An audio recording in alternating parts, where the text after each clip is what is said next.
مقصد ہے۔ اللہ نے جتنی بھی کائنات میں چیزیں بنائی ہیں، ہر چیز کا کوئی نہ کوئی مقصد ہے، اور ہم دیکھتے ہیں کہ جب تک وہ چیز اپنے مقصد پہ چلتی رہتی ہے، مقصد کے مطابق چل رہی ہے، اس کی قدر و قیمت ہے، اس کی قدر و منزلت ہے۔ لیکن جیسے ہی وہ چیز اپنے مقصد سے ہٹ جائے، اپنے مقصد کو چھوڑ دے، تو اس کی قدر و قیمت ختم ہو جاتی ہے۔ ہم دیکھتے ہیں کہ یہ لائٹیں، یہ بلب، یہ لائٹ جل رہی ہیں، تو جب تک یہ ان کا مقصد ہے روشنی دینا، جب تک یہ روشنی دے رہی ہے، ان کی قدر و قیمت ہے، ان کی منزلت ہے، یہ ہمارے سروں کے اوپر لگی ہوئی ہیں۔ لیکن جیسے ہی یہ روشنی دینا چھوڑ دیں، اپنے مقصد سے ہٹ جائیں، تو ان کو ہم کباڑ خانے میں ڈال دیتے ہیں، پھینک دیتے ہیں، ضائع کر دیتے ہیں۔ ایسی مثال دیتے ہیں، بھینس ہے تو اس کا مقصد اس سے دودھ حاصل کرنا۔ جب تک وہ بھینس دودھ دیتی رہتی ہے، اس کی قدر و منزلت ہے، اور اس کا خیال رکھا جاتا ہے، اس کو چارہ ڈالا جاتا ہے، اس کو کھل ڈالی جاتی ہے، اس کی سردی گرمی کا خیال کیا جاتا ہے، اس کو نہلایا جاتا ہے۔ لیکن وہ اگر اپنے مقصد سے ہٹ جائے، دودھ دینا چھوڑ دے، تو پھر ہم کیا کرتے ہیں؟ اس کو کسائیوں کے حوالے کر دیتے ہیں، بھئی اس نے مقصد چھوڑ دیا ہے، اب اس کو ذبح کر دیا جائے، اور کسائی اس کو ذبح کر دیتے ہیں۔ ایسے ہی اللہ تعالیٰ نے انسان کو پیدا کرنے کا مقصد بتلایا ہے کہ انسان کی پیدائش کا مقصد عبادت ہے، اللہ کی معرفت ہے، اللہ سے تعلق پیدا کرنا، اللہ کو پہچاننا، اپنے رب کو پہچاننا، اپنے نبی حضرت محمد صلی اللہ علیہ وسلم کے مبارک طریقوں پر زندگی گزارنا، یہ اس انسان کی پیدائش کا مقصد ہے۔ تو جب تک یہ انسان اپنے مقصد پہ چلتا ہے، اللہ کے ہاں اس کی بڑی قدر و قیمت، اس کا مقام فرشتوں سے بھی اعلیٰ ہے۔ اور اگر انسان اپنے مقصد سے ہٹ جائے، چاہے کتنا ہی مالدار ہو، لیکن مقصد پورا نہیں کر رہا، اللہ کی عبادت نہیں کر رہا، اللہ کی معرفت حاصل نہیں کر رہا، اللہ کے نبی کے طریقوں پر زندگی نہیں گزار رہا، تو اللہ کے ہاں اس کی کوئی قدر و قیمت نہیں۔ تو اللہ نے ایسے لوگوں کو فرمایا اولئک کالانعام، تو یہ تو جانور ہیں، چوپائے ہیں، بل ہم اضل، بلکہ یہ جانوروں سے بھی بدتر ہے۔ انسان اگر اپنے مقصد کو نہ پہچانے تو اللہ نے فرمایا یہ جانوروں سے بدتر، کتے اور خنزیر سے بھی یہ بدتر ہے۔ کیوں کہ یہ جانور جہنم میں نہیں جائیں گے، لیکن یہ انسان جہنم میں جائے گا۔ تو اللہ نے جو بگڑے ہوئے انسان، جو اپنے مقصد سے ہٹے ہوئے انسان ہیں، ان کے لیے اللہ نے ایک کباڑ خانہ بنایا ہے، اور وہ کباڑ خانہ جہنم ہے۔ تو اللہ تعالیٰ ان انسانوں کو جو اپنے مقصد سے ہٹ کر زندگی گزارتے ہیں، ان کے لیے اللہ نے کباڑ خانہ جہنم بنایا، تو اللہ ان کو جہنم میں ڈال دے گا۔ تو جو چیز اپنے مقصد پر نہیں چلتی، اپنے مقصد سے ہٹ جاتی ہے، تو پھر اس کی قدر و منزلت ختم ہو جاتی ہے۔ تو اس لیے میرے بھائیو، ہم اپنی قدر و منزلت کو پہچانیں اور اپنے پیدائش کے مقصد کو پہچانیں۔ ایک حدیث قدسی ہے، اللہ تعالیٰ فرماتے ہیں یا ابن آدم خلقت الاشیاء لأجلک وخلقتک لأجلی، اے انسان، اے آدم کے بیٹے، میں نے ساری چیزیں تیرے لیے بنائی، یہ ساری کائنات انسان کی خدمت کے لیے۔ اللہ تعالیٰ خود فرما رہے ہیں کہ چاند، سورج، ستارے، سیارے، یہ سب انسان کی خدمت میں لگے ہوئے۔ دیکھو نا، سورج روزانہ نکلتا ہے انسان کی خدمت کے لیے، انسان سے روشنی حاصل کرتا ہے، اس سورج کے ذریعے سے یہ فصلیں پکتی ہیں، اور اس سورج کے ذریعے سے یہ جتنے بھی پھل ہمیں نظر آ رہے ہیں بازار میں، یہ سب یہ سورج کے ذریعے سے پکتے ہیں، اور چاند کے ذریعے سے ان میں مٹھاس پیدا ہوتی ہے۔ پھلوں کے اندر جو مٹھاس ہے، یہ چاند کے ذریعے، یہ چاند کا بھی ایک مقصد ہے۔ اب سورج روزانہ اپنے وقت پر نکلتا ہے انسان کی خدمت کے لیے، اب یہ فصلیں تیار ہو رہی ہیں، جتنا بھی ہماری کھانے پینے کی گندم ہے، جتنے بھی چاول ہیں، جتنے بھی اشیاء ہیں، یہ سورج کے ذریعے سے اللہ تعالیٰ ان کو تیار کرتے ہیں۔ اب یہ سورج انسان کی خدمت میں لگا ہوا۔ پھر اسی طرح بادل ہیں، اب یہ انسان کی خدمت، بادل آتے ہیں، بارش برساتے ہیں، اور یہ پانی زمین اس کو جذب کر لیتی ہے۔ زمین کے اندر ذاتی پانی اپنا کوئی نہیں، یہ جو بارش برستی ہے تو زمین اس کو اپنے اندر جذب کر لیتی ہے، پھر بور کے ذریعے سے پانی اس کو ہم کھینچتے ہیں۔ اب یہ پانی کی کتنی بڑی ضروریات ہیں ہماری، پانی کے ذریعے سے ہر انسان کی حیات ہے، پانی نہ ملے تو انسان ختم۔ یہ پانی اللہ تعالیٰ آسمان سے برساتے ہیں، پھر زمین اس کو جذب کرتی ہے، زمین فلٹر کر کے پانی تو ہمیں دیتی ہے، تو ہم پانی کو زمین سے نکالتے ہیں، پھر اس کو اپنی ضروریات میں استعمال کرتے ہیں۔ تو یہ زمین ہماری خدمت میں، زمین سے ہم غلہ نکالتے ہیں، تو یہ بادل ہماری خدمت۔ اب جتنے بھی جانور ہیں یہ سب ہماری خدمت میں لگے ہوئے ہیں، جانوروں کا ہم دودھ پیتے ہیں، جانوروں کا گوشت کھاتے ہیں، کہیں مرغی ہے، کہیں بکرا ہے، کہیں بڑے کا گوشت ہے، یہ سب ہماری خدمت کے لیے۔ تو اللہ تعالیٰ فرماتے ہیں اب آدم کے بیٹے، میں نے ساری چیزیں تیرے لیے بنائی ہیں اور تجھے میں نے اپنے لیے بنایا ہے۔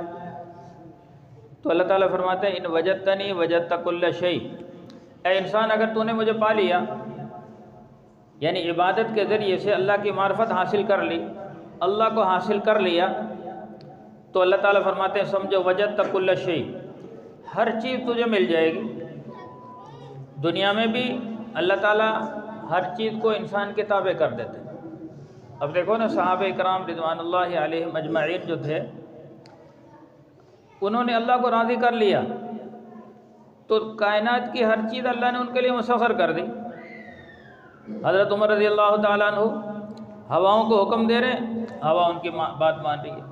ایک حضرت عمر رضی اللہ تعالیٰ عنہ نے لشکر بھیجا، وہ لشکر سینکڑوں میل دور کفار سے لڑائی کر رہا تھا، تو آمنے سامنے دونوں لشکر تھے، پھر کفار کی طرف سے ایک فوج اور پیچھے سے آ گئی، تو اللہ نے حضرت عمر کے سامنے وہ سارا منظر کر دیا۔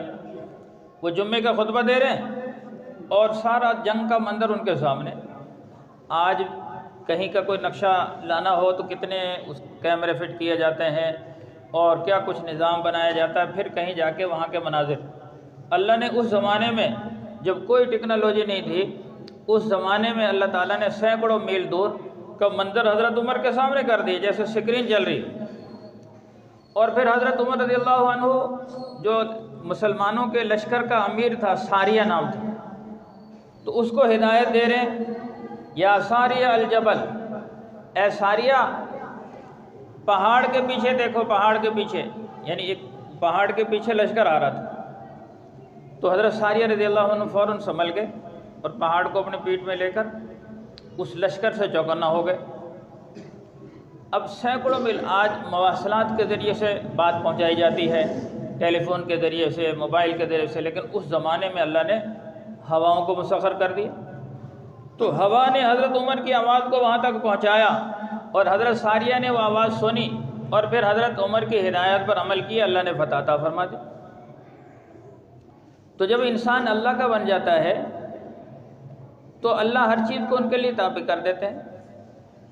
تو اللہ، یعنی حدیث ہے ان الدنیا خلقت لکم وانکم خلقتم للآخرہ، کہ ساری کائنات کو اللہ تعالیٰ فرمانے تمہارے لیے بنایا اور تمہیں آخرت کے لیے بنایا۔ تو یہ حدیث یا ابن آدم خلقت الاشیاء لاجلک وخلقتک لاجلی، اے آدم کے اولاد ساری چیزیں میں نے تیرے لیے بنائی ہیں، تجھے میں نے اپنے لیے بنایا۔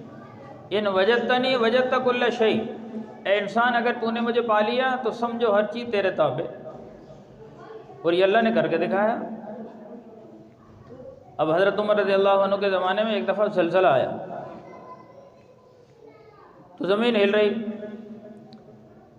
تو حضرت عمر رضی اللہ عنہ اندر کمرے میں بیٹھے، کسی نے کہا عمر باہر زلزلہ آیا ہوا ہے۔ حضرت عمر نے اپنا کوڑا سنبھالا اور زمین کو کوڑا مارا اور کہا زمین کیوں ہلتی ہے، عمر تجھ پر انصاف نہیں کر رہا؟ بس وہ کوڑا کھانے کی دیر زمین اسی وقت ٹھہر گئی، اور مدینے میں آج تک زلزلہ نہیں آیا اس کے بعد۔ یعنی آپ نے کبھی نہیں سنا ہوگا مدینہ منورہ میں زلزلہ آیا، تو یہ حضرت عمر رضی اللہ عنہ نے زمین کو کوڑا لگا۔ تو جب انسان اللہ کا بن جاتا ہے ہر چیز اس کے تابع۔ ایسے ہی حضرت عمر رضی اللہ تعالیٰ عنہ نے ایک لشکر بھیجا مصر کی طرف، حضرت عمر بن عاص کی قیادت میں جب انہوں نے مصر کو فتح کر لیا تو مصر والوں کا رواج یہ تھا کہ ہر سال وہاں مصر میں دریائے نیل ہے، اور دریائے نیل میں جب پانی آتا ہے تو مصر کی ساری زمینیں زرخیز ہو جاتی ہیں، ساری زمینوں میں پانی لگتا ہے۔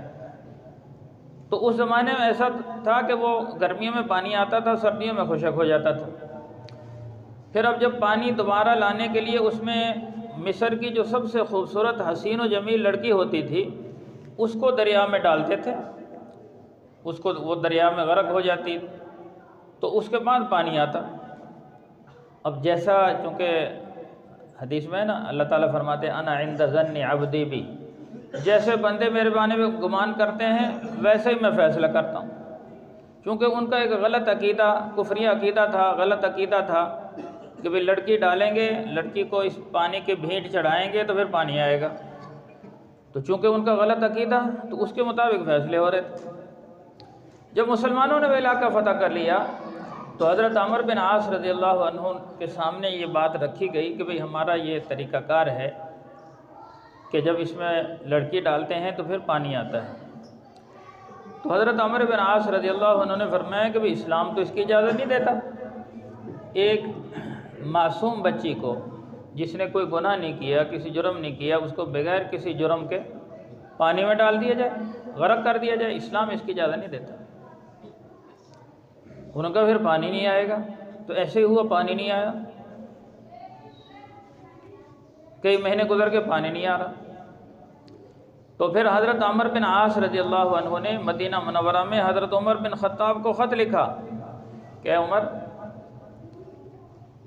کہ یہاں ان کا دستور یہ تھا کہ ایک نوجوان لڑکی کو اس کو سنگار کر کے، اس کو سجا کے، اس کو نہلا دھلا کے، اچھے کپڑے پہنا کے اس کو دریا میں ڈالتے تھے، تو ہم نے اس چیز سے منع کر دیا، اب پانی نہیں آ رہا۔ تو حضرت عمر رضی اللہ تعالیٰ عنہ نے 2 خط لکھے، ایک خط حضرت عمرو بن عاص کے نام اور ایک خط دریا نیل کے نام۔ حضرت عمرو بن عاص رضی اللہ عنہ کو لکھا کہ بھئی جیسے ہی میرا یہ دوسرا خط پہنچے اس خط کو تو نے پانی میں دریا میں ڈال دیا، لڑکی نہیں ڈالنی، یہ خط ڈالنا۔ اور دریا کے نام جو خط لکھا اس میں لکھا تھا اے نیل، اگر تو اپنی مرضی سے چلتا ہے، یعنی اللہ کے حکم سے نہیں چلتا، تو آئندہ کبھی نہ چلنا، اور اگر تو اللہ کے حکم سے چلتا ہے تو عمر اللہ کا بندہ تجھے حکم دیتا ہے کہ تو چل، اللہ کے حکم سے چل۔ تو وہ خط لکھا، نیچے اپنے سائن کر دی۔ اب دیکھو نا، حیرت انگیز بات یہ ہے کہ پانی کو خط لکھا جا رہا ہے، لیکن یہ تب ہے جب اللہ کی ذات پہ یقین ہو، اللہ سے تعلق بنا ہوا ہو، اور اس بات پہ یقین ہو کہ بھئی ہم اگر اللہ کے تابع ہو جائیں اللہ ہر چیز کو ہمارے تابع کر دیتا ہے، کیونکہ اللہ کا وعدہ ہے۔ تو اللہ تعالیٰ فرماتا ہے تم میرے بن جاؤ، ہر چیز تمہاری، تم میرا حکم مانو، ہر چیز تیرا حکم، تمہارا حکم مانے گی، اگر تم میرا حکم نہیں مانو گے تو کوئی چیز تمہارا حکم نہیں مانے گی۔ ان کا یقین تھا کہ ہم اللہ کا حکم پورا کرتے ہیں تو ہر چیز ہماری بات مانے گی۔ چنانچہ حضرت عمرو بن عاص نے وہ خط لیا، اب بہت سارا مجمع جمع ہو گیا کہ بھئی یہ خط کو ڈال رہے ہیں۔ کہتے ہیں جیسے ہی وہ خط ڈالا گیا تو اس میں بڑی تیزی سے پانی آیا، اسی وقت آیا۔ پہلے 10 فٹ پانی آتا تھا، اب 16 فٹ پانی آیا۔ اور پھر اس بات کے تاریخ دان گواہ ہیں، آپ وہاں جا کے دیکھ سکتے ہیں کہ وہ پانی اب اس میں دریا نیل دنیا کا واحد دریا ہے جس میں سردی گرمی مسلسل پانی آتا رہتا، کبھی پانی خشک نہیں ہوتا۔ عام دریاؤں میں پانی کم پڑ جاتا ہے سردیوں میں، گرمیوں میں زیادہ ہوتا ہے، لیکن اس دریا میں پانی کم نہیں ہوتا۔ اور یہ دریا نیل شروع ہوتا ہے یوگنڈا سے۔ تو ہماری تشکیل ہوئی تھی یوگنڈا میں، جہاں سے وہاں ایک بہت بڑی جھیل ہے، اس کو وکٹوریہ جھیل کہتے ہیں، تو وہاں سے قدرتی طور پر ایک فوارے کی شکل میں پانی نکل رہا ہے۔ تو وہ پانی وہاں سے نکلتا ہے اس جھیل سے، اور پھر یہ دریا بن کے آگے کئی ملکوں میں کینیا ہوتا ہوا پھر آگے مصر تک پہنچتا ہے۔ تو یہ حضرت عمر رضی اللہ عنہ نے اس وقت خط ڈالا تو اس وقت سے پانی زمین سے نکل رہا ہے۔ باقی یہ جتنے بھی دریا ہیں، یہ پہاڑوں میں جو برف باری ہوتی ہے وہ وہ برف پگھلتی ہے یا بارشیں ہوتی ہیں ان کا پانی آتا ہے، وہ قدرتی طور پر زمین سے نکل رہا ہے۔ تو آج تک حضرت عمر رضی اللہ تعالیٰ عنہ کی بات مان رہا دریا۔ تو بات یہاں سے چلی تھی کہ میرے بھائیوں ہم اللہ کے بن جائیں تو ہر چیز ہمارے تابع ہے، اور اگر ہم اللہ کے نہ بنیں تو ہر چیز ہمارے مخالف ہے۔ ایک حدیث میں ہے کہ جب انسان اللہ کو ناراض کرتے ہیں، اللہ کے حکموں کے مطابق زندگی نہیں گزارتے، اللہ کے طریقوں کے مطابق زندگی نہیں گزارتے، تو یہ آسمان کہتا ہے یا اللہ کہ یہ تیری مخلوق ہے، تو نے ان کی خدمت پر ہمیں لگایا ہوا ہے، لیکن یہ تیری بات نہیں مانتے، اگر اجازت ہو تو ہم ان پر پھٹ کر گر جائیں۔ آسمان کہتا ہے میں پھٹوں اور ان پر گر جاؤں۔ زمین کہتی ہے اللہ یہ میری پشت پر چلتے ہیں لیکن تیری نافرمانی کرتے ہیں، تیری نعمتوں کا استعمال کرتے ہیں لیکن تیری نافرمانی کرتے ہیں، اے اللہ اگر اجازت دے تو میں پھٹ جاؤں، ان سارے انسانوں کو اپنے اندر نگل لوں۔ سورج کہتا ہے کہ اللہ اگر اجازت دے تو میں ان سب کو جھلسا کے رکھ دوں۔ اب سورج اس ترتیب سے چل رہا ہے نا، گرمیوں میں تھوڑا سا قریب آ جاتا ہے تو کتنی سخت گرمی، سردیوں میں ہم سے دور چلا جاتا ہے کتنی سخت سردی شروع ہو جاتی ہے، اگر یہ تھوڑا سا اور نیچے آ جائے تو انسان جھلس کے راکھ ہو جائے۔ تو یہ سورج کہتا ہے، دریا اور سمندر کہتے ہیں اللہ اجازت دے۔ اگر آپ نے دیکھا ہوگا ہم کراچی گئے تو جو سمندر ہے وہ کراچی سے اونچا ہے، وہ نظر آتا ہے، سب پانی اس کا اونچا ہے، کراچی نیچا ہے۔ اگر اللہ کا ایک حکم ہو جائے کراچی ایک منٹ میں سب فرق، کراچی کیا پورا پاکستان ایک منٹ میں فرق۔ تو یہ سمندر کہتے ہیں اللہ اجازت دے، یہ انسان تیری نافرمانی کرتے ہیں کہ ہم ان کو غرق کر دیں۔ تو اللہ ان سب سے کہتے ہیں، آسمانوں سے، زمین سے، سورج سے، دریاؤں سے، سمندروں سے، کہ تم نے پیدا کیا ان کو یا میں نے پیدا کیا ہے؟ تو یہ سب کہتے ہیں اللہ پیدا تو آپ نے کیا۔ تو اللہ تعالیٰ فرماتے ہیں کہ میرے اور میرے بندوں کے درمیان میں تم حائل نہ ہو، تمہیں جس کام پہ لگایا وہ کرتے رہو، میں اپنے بندے کی توبہ کا انتظار کر رہا ہوں۔ اگر مرنے سے پہلے اس نے توبہ کر لی، معافی مانگ لی، تو میں اس کے سارے ہی گناہ معاف کر دوں گا، مجھے پرواہ بھی نہیں۔ اللہ خود فرماتے ہیں، حدیث قدسی ہے اپنے بندوں سے مخاطب ہو کر، وَلَوْ بَلَغَتْ ذُنُوبَكَ عِنَانَ السَّمَاءِ ثُمَّ اسْتَغْفَرْتَنِي غَفَرْتُ لَكَ وَلَا أُبَالِي۔ اے بندے اگر تیرے گناہ آسمانوں تک چلے جائیں اور تو پھر تو سچی توبہ کر لے، میں سارے معاف کر دیتا ہوں، مجھے پرواہ بھی کوئی نہیں۔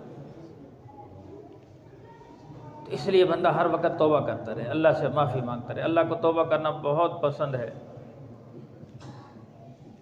تو اللہ تعالیٰ ان زمین و آسمان سے فرماتے ہیں کہ میں ان بندے کی توبہ کا انتظار کر رہا ہوں، ہاں اگر اس نے توبہ نہ کی موت تک تو پھر ان بطش ربک لشدید، پھر تیرے رب کی پکڑ بڑی سخت ہے، پھر میں موت کے وقت اس کو ایسا پکڑوں گا پھر کوئی چھٹکارا نہیں ہوگا۔ فرعون نے 400 سال حکومت کی اور خدائی کا دعویٰ کر دیا ظالم نے، کہتا انا ربکم الاعلی، میں سب سے بڑا رب ہوں معاذ اللہ۔ تو پھر اللہ نے فَأَخَذَهُ اللَّهُ نَكَالَ الْآخِرَةَ وَالْأُولَى، پھر اللہ نے ایسا پکڑا پہلے والوں کے لیے اور بعد والوں کے لیے عبرت بنا دیا۔ اور اللہ نے اس فرعون سے مخاطب کر کے فرمایا فَالْيَوْمَ نُنَجِّيكَ بِبَدَنِكَ لِتَكُونَ لِمَنْ خَلْفَكَ آیَةً، ہم تیرے جسم کو باقی رکھیں گے تاکہ قیامت تک آنے والے انسانوں کے لیے عبرت رہے۔ آج بھی مصر کے عجائب گھر میں اس کو فرعون کی شکل، وہاں اس کی لاش رکھی ہوئی، اور یہ قیامت تک رہے گی۔ ہر اس شخص کے لیے عبرت ہے جو اپنے آپ کو بڑا سمجھتا ہے، تکبر اختیار کرتا ہے، اپنے آپ کو خدائی دعویٰ کرتا ہے، جو اللہ کی نافرمانی کرتا ہے، اللہ کے حکموں کو توڑتا ہے، اللہ کے نبی کی مخالفت کرتا ہے، اس کے لیے عبرت ہے، اور یہ قیامت تک عبرت بنی رہے گی۔ اس لیے میرے بھائیوں، اللہ نے ہمیں یہ مختصر زندگی دی ہے، اس کو ایسے گزار لیں جیسے اللہ کے حکم، نبی کے طریقے، اس میں کامیابی ہے۔ اور اگر اپنی مرضی کریں گے، دیکھو اکثر میں مثال دیتا ہوں، الدنیا سجن المؤمن و جنت الکافر، یہ دنیا مومن کے لیے قید خانہ ہے، کافر کے لیے جنت ہے۔ کافر کی جنت کیا ہے؟ جنت وہ ہوتی ہے جس میں اپنی مرضی، جنت میں اپنی مرضی ہوگی، قید خانے میں اپنی مرضی نہیں، کسی کے تابع ہو کر زندگی گزارنی پڑتی ہے قید خانے میں۔ تو مومن کے لیے قید خانہ ہے کہ یہاں ہم اپنی مرضی نہیں کر سکتے، یہاں اللہ کا حکم اور اللہ کے نبی کے طریقے کے مطابق زندگی گزارنی ہے۔ تو یہی ہمارا قید خانہ ہے، اور اتنا مشکل قید خانہ بھی نہیں ہے۔ اللہ نے اسلام کو انسان کی عین فطرت کے مطابق بنایا۔ اگر ہم اپنی فطرت کے مطابق چلیں تو اس میں سکون ہی سکون ہے۔ جیسے مچھلی ہے نا، اس کی فطرت پانی میں رہنا، پانی میں وہ رہے سکون سے تیرتی رہتی ہے، اس کو کوئی پریشانی نہیں، وہاں کھیلتی ہے، اٹکھیلیاں کرتی ہے۔ لیکن جیسے ہی پانی سے باہر نکالتے ہیں وہ تڑپنا شروع ہو جاتی ہے اور پھر زندہ نہیں رہ سکتی، وہ چند گھنٹے بعد وہ تڑپ تڑپ کے مر جاتی ہے، چونکہ اس کی فطرت سے اس کو ہٹا دیا گیا۔ ایسے انسان کو اگر اس کی فطرت سے ہٹایا جائے، یعنی اسلام سے ہٹ کر زندگی گزارتا ہے، تو اس پریشانیاں بظاہر انسان آج یہ جتنے بھی کافر ہیں ہمیں بڑے عیش و عشرت میں نظر آ رہے ہیں، ان کے پاس ہر چیز ہے، دنیا کی ہر سہولت ہے، گاڑیاں ہیں، بنگلے ہیں، ہر چیز ہے، لیکن ان کی زندگی میں سکون نہیں، کیونکہ سکون اللہ نے رکھا ہی نہیں۔ سکون اللہ نے عبادات میں، اعمال میں، نماز میں، ایمان میں، اعمال صالحہ میں سکون رکھا ہے، قرآن کی تلاوت میں۔ تو جو قرآن میں الا بذکر اللہ تطمئن القلوب، خبردار کان کھول کر سن لو، دلوں کا جو اطمینان ہے، سکون ہے، وہ اللہ کی عبادت میں، اللہ کی یاد میں، اعمال صالحہ میں۔ اس سے ہٹ کر زندگی گزاریں گے، بے سکونی، پریشانی، مصیبتیں، لڑائی جھگڑے، اختلافات، تو دنیا میں بھی بے سکونی اور مرنے کے بعد ہمیشہ کی ناکامی۔ تو یہاں ہم قیدی بن کے زندگی گزار لیں، موت آئے گی، رہائی کا پروانہ، اور پھر ہمیشہ کے لیے جنت، ہمیشہ کی آزادی، پھر جو وَلَكُمْ فِيهَا مَا تَشْتَهِي أَنفُسُكُمْ، جو تمہارا دل چاہے گا وہ ملے گا، جو دل میں خواہش پیدا ہوگی وہ پوری ہوگی۔ اور کافر کے لیے جنت یہ ہے کہ یہاں اپنی مرضی کرتا رہے، جیسے ہی موت آئے گی تو وارنٹ گرفتاری جاری ہوں گے، فرشتے آئیں گے اور اس کو گرفتار کر کے ہمیشہ کی جیل میں، جہنم میں اس کو داخل کر دیں گے، پھر ہمیشہ چیخ و پکار کرے گا، وہ کہے گا کاش دنیا کو میں قید خانہ بنا لیتا، آج مجھے جنت مل جاتی۔ تو اس لیے میرے بھائیو، دنیا عارضی ہے، فانی ہے، اس میں اللہ کے حکموں کو پورا کریں، اللہ کے نبی کے طریقے کے مطابق زندگی گزاریں، انشاءاللہ مرنے کے بعد ہمیشہ کی عزتیں ہیں، چین سکون۔ اللہ مل کے توفیق عطا فرمائے۔